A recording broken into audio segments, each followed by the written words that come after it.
Hey YouTubers, X Factor here, and how many times have you seen this on Seine Crossing? You've got 2 flags, they've got 3, and you're doing everything in your power to keep them at bay. It's a stalemate, and it's not a good one because you're losing tickets fast.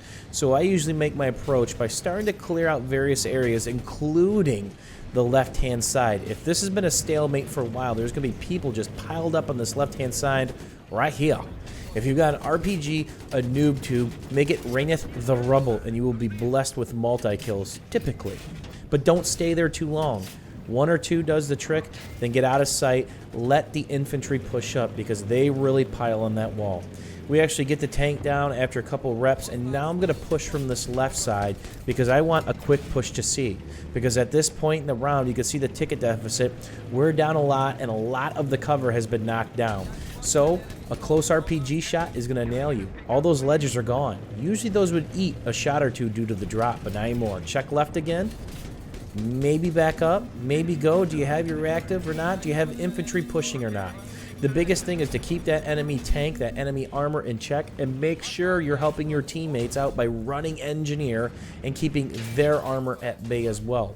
1 tank is not enough, because at the end of the day, he's probably getting spammed with RPGs and just trying to keep alive. Not to mention the mortar spam, which happens on these 64-man Zerg-style circle jerk servers, right?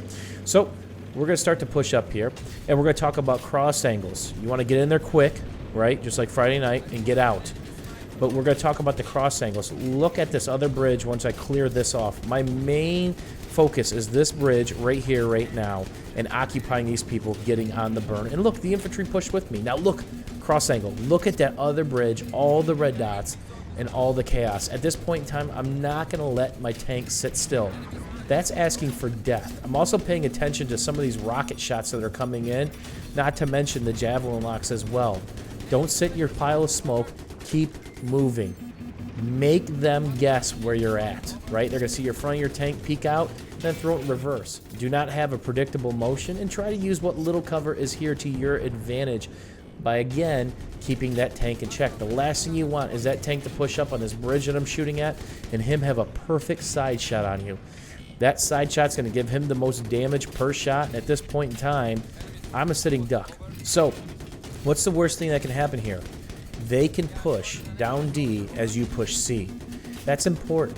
So, as you get C, you clear off your bridge, you work on eliminating as many forces on the other bridge. Now, you really got to work on that back door. The good news is I see friendlies there. You know, you can see the markers through the walls. You can't really see it on the mini-map from that far. And I've got one heck of a squad really helping me out with a couple repairs. That's team play right there. They made this moment possible more than anything else, because we're actually going to completely turn around this round, even with that huge deficit. Try to drop some rubble, whether you got an RPG or tank, but keep in mind that tank piece is the major player. D is flashing, but we do, in fact, recover that. And I'm kind of using this container here as my primary source of cover, that I can kind of shade a good chunk of what's going on. So, as infantry push up, the deciding factor when to push is when you've got infantry on C. Once you got infantry, and especially those lovely engineers, start doing some work. You can really work on that tank.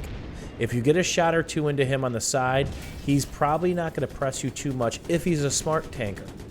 If he's a dumb tanker, he's just going to rush you, expose the side, and you're going to get a free kill. You can see E blinking there. We go back, we recover that in a couple tickets, and then we got the full court press on them. We don't exactly cap them out, but you only need 3 flags to establish the burn versus their 2. The 4th one is just a little bit extra, and it never hurts. It gives you some cushion. So once you develop this 3 flag hold or 4 flag hold, this is your lane. Take one of these bridges, probably not the middle bridge. That's a little hot, because then guys can get through on this lane.